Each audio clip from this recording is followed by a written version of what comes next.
On se retrouve aujourd'hui les amis avec une nouvelle vidéo d'actualité. Vous allez voir qu'il y a pas mal de choses, pas mal d'actu. On va parler de Saladin Parnasse qui a fait un sparring avec Axel Sola. Physiquement Axel Sola il est balèze hein. Je pensais pas qu'il était aussi balèze en fait. Quand il y en a qui disent ouais c'est un gros 70 kilos, bah là je l'ai constaté en fait. Donc on va voir leur sparring, on va parler d'Alex Pereira, donc Kalaev, on va parler de John Jones, de Nassourdine Imavov, on va parler de Kamaru Usman, on va parler de Francis Ngannou, on va faire un petit peu le tour des réseaux sociaux les amis. Donc les amis, on va parler de John Jones qui a laissé un message à la suite de la défaite d'Alex Pereira et il lui a dit quoi? Déçu, j'avais hâte de partager l'octogone avec toi. Bon bah voilà, Alex Pereira a perdu, pas toute crédibilité, mais pour un champion comme John Jones, il n'y a plus de sens de l'affronter. Voilà. À moins qu'Alex Pereira refasse un rematch contre Ankalaev et lui mette un KO direct dès les premières secondes, etc. Ça pourrait raviver la hype, etc. Mais là, il y a plus de hype, il y a plus de sens à vouloir l'affronter, en fait. Maintenant, les amis, on a le milliardaire turkish qui a annoncé que The Ring organisera en mars 2026 un événement de boxe dans la prison d'Alcatraz. Voilà. Donc, ouais, ils veulent faire trop des trucs de ouf, mais j'avoue que c'est un délire, hein. Regardez les gars, Alcatraz, moi j'ai cru qu'il y avait toujours des prisonniers dedans. Je savais pas que c'était abandonné, genre. Et franchement, ça peut être un très très bon délire. Après, ils vont dire quoi? Fort Boyard, ouais, c'est des ouf. Ils veulent toujours innover et tout, toujours faire plus gros, etc. Après, voilà quoi. Je pense que ceux qui pourront y aller, ce sera vraiment les blindés, parce qu'il faudra sans doute prendre un ferry, etc. Peut-être ils vont faire des hôtels à côté, je sais pas comment ça va se passer, mais voilà, d'ici un an, ils comptent faire ça. Après, est-ce que ça va avoir lieu ou pas, ça on verra bien. Maintenant les gars, on va parler de Daniel Cormier, qui a pris la parole à la suite de la défaite d'Alex Pereira, et pour simplifier, pour faire très rapide les gars, il a dit que faudrait pas qu'Alex monte chez les poids lourds, parce que ce serait tendu pour lui. Affronter des vrais poids lourds de 120-130 kilos les gars, ce serait très très très compliqué. Pour ceux qui me suivent depuis longtemps, vous savez que je suis du même avis. Alex Pereira chez les poids lourds, ça n'a pas trop de sens. Après bon, vu que c'était l'un des plus gros strikers, j'avais dit si le voir contre Francis Ngannou, ça pourrait être pas mal. Jusqu'à maintenant, je pense que ça pourrait être pas mal, même si je pense que Francis Ngannou, il laisse inerte au sol. Voilà. Après bon, Alex Pereira a quand même de la puissance, s'il touche Francis Ngannou, Ngannou peut dormir. Oui, effectivement. Mais je pense que sur le papier, c'est très très peu probable. Donc voilà, contre un Thomas Spinal ou contre un John Jones, je pense que ce serait très très compliqué pour lui, hein. Et voilà, Daniel Cormier dit ça et je pense que maintenant, on est tous plus ou moins d'accord pour dire qu'il n'a pas sa place chez les poids lourds. Maintenant les amis, on va parler de Francis Ngannou qui a pris la parole concernant John Jones. Il explique qu'il a demandé plusieurs fois à combattre John Jones, etc. Et que ça s'est jamais fait. Donc on va l'écouter. Mais forcément les gars, il y a deux versions. Donc il y a une version qui est fausse. Donc il y a un mytho dans l'histoire. Donc c'est qui? C'est Francis Ngannou, c'est Dana White, c'est John Jones, c'est... Bref, on l'écoute.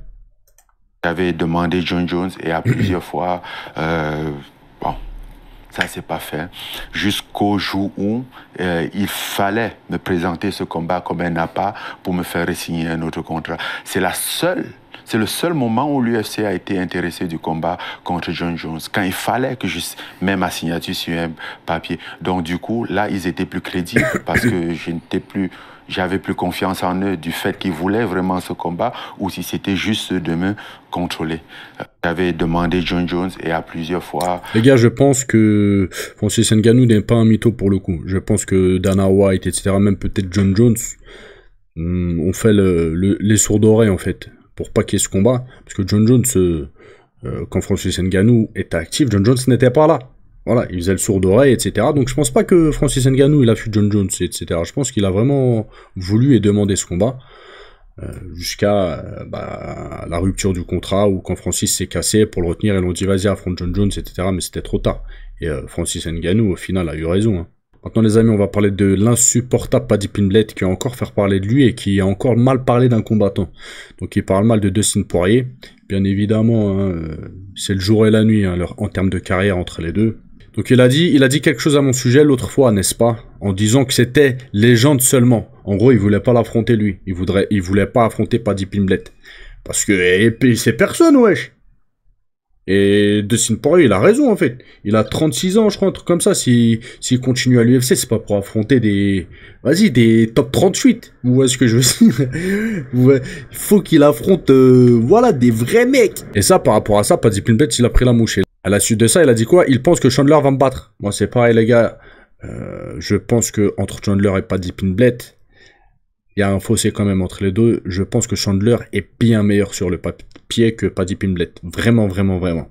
Donc là, ils vont s'affronter. Quand j'ai vu le combat, j'ai pas trop compris. Bon, enfin bref, ils vont s'affronter. On verra bien le combat, le résultat.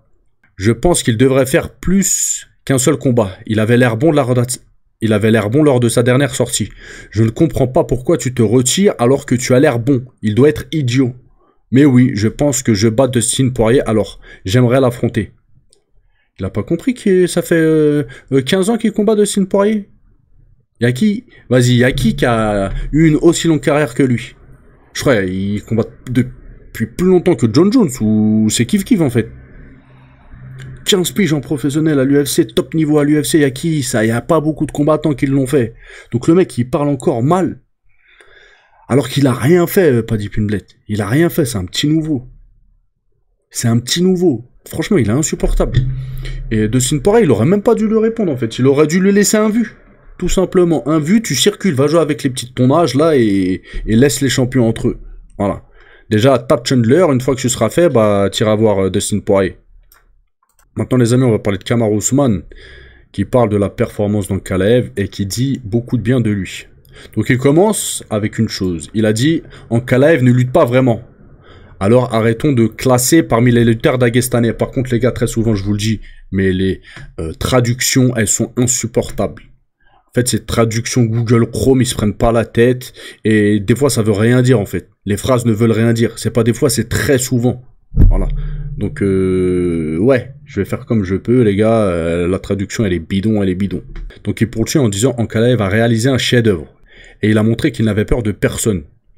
Il a la frappe, il a le jeu de jambes et il a le QI du combattant. Une chose essentielle. Henri, c'est judo que beaucoup de gens n'ont pas vu, c'est le combat à la main. Ankalaev a dominé la main avant d'Alex Pereira. Il l'a dominé, il l'a touché, il l'a tiré vers le bas. Alex Pereira ne pouvait pas s'en sortir. Alex a peut-être donné 5-6 jabs, de bons jabs, mais il n'a pas pu. Ankalaev contrôle cette main, il la déplace vers l'intérieur, vers l'extérieur, il joue avec elle tout le temps. Pereira n'a tout simplement pas pu s'y mettre. Catastrophique. Hein. Je pense que Pereira fera la revanche, bien sûr. C'est le plus gros combat qu'il puisse faire dans la division, car Pereira a déjà battu les autres. Ils font la revanche et donnent à Ankalaev une chance de consolider sa place de champion et de reprendre le flambeau. J'aime ça. Je pense qu'ils y parviennent avant la fin de l'année. Félicitations à Ankalaev, voilà. Donc il fait un petit résumé de leur combat, et oui, il a dominé de bout en bout, Ankalaev. Il a géré le combat, tout simplement. On continue avec Alex Pereira et Ankalaev. Bon, Alex Pereira, il trouve pas d'excuses. Donc déjà, ça, c'est une bonne chose. Il a dit quoi? Je pense que nous avons fait un excellent travail. Pas seulement sur ce combat, nous avons beaucoup évolué. Ce n'est pas un résultat auquel je m'attendais. J'étais très confiant pour ce combat. J'étais prêt pour le combat, pas d'excuses.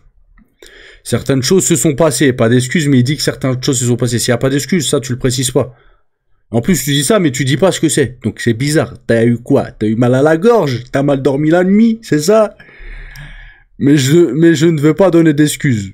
Je sais qu'il y aura une revanche, il en parle déjà, etc. Tout ce que j'ai fait, la façon dont ce combat s'est déroulé, beaucoup de gens avaient des doutes. Je n'ai toujours pas regardé le combat, je vais regarder le combat et je ferai mon propre avis. Maintenant, les amis, on va parler de Trump, qui parle de Conor McGregor. Bon, il a dit quoi?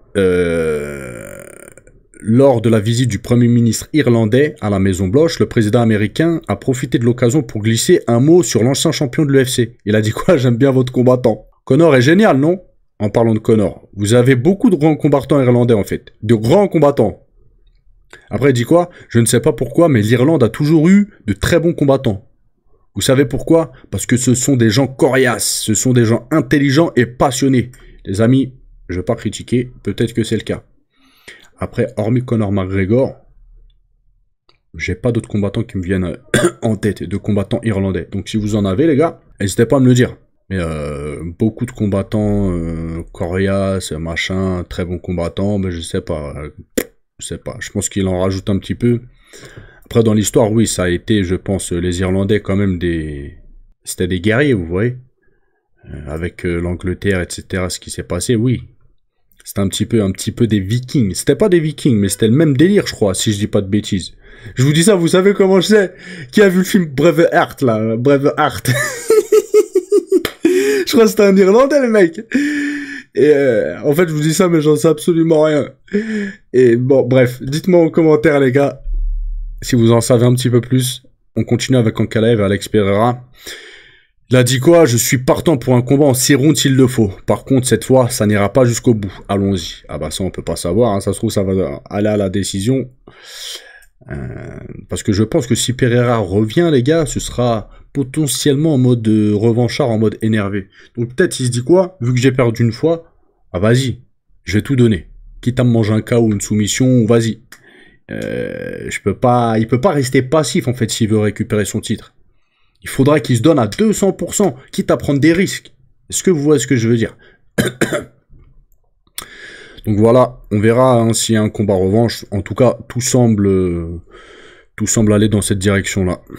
Maintenant les amis, un adversaire que Nassourdine va affronter qui réclame une revanche. Et moi j'ai envie de vous dire, niet.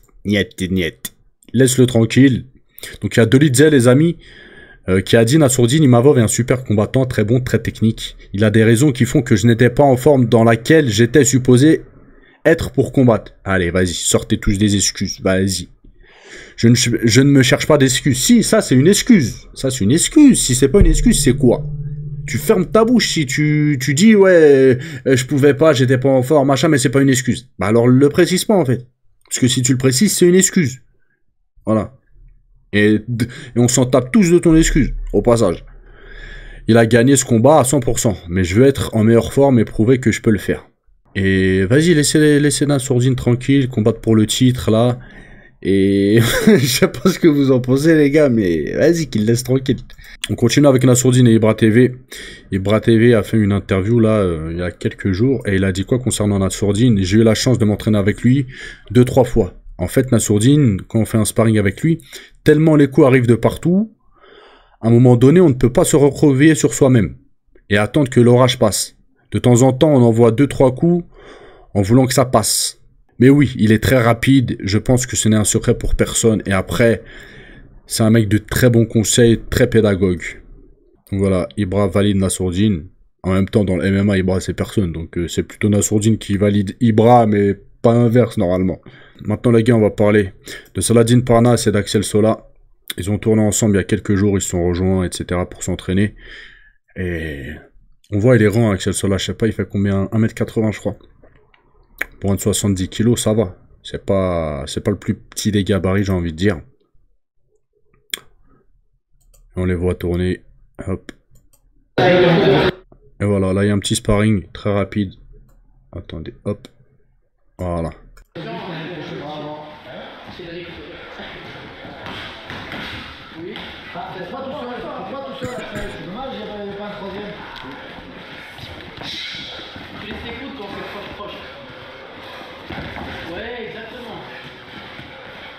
Allez, 100 secondes les gars, limite 40 et 5 minutes. Reste pas là. Reste pas fixe. Reste le menton. Voilà, l'attitude. Te jette pas, c'est là, fais attention encore. Allez. C'est dommage que le sparring coupe, j'aurais aimé en voir plus. Donc voilà les amis, c'est tout pour aujourd'hui. Je vais vous laisser, n'oubliez pas de lâcher un petit like pour ceux qui veulent. Abonnez-vous, activez la cloche si ce n'est pas déjà fait. Je vous dis à la prochaine vidéo. Passez une bonne journée, ciao ciao.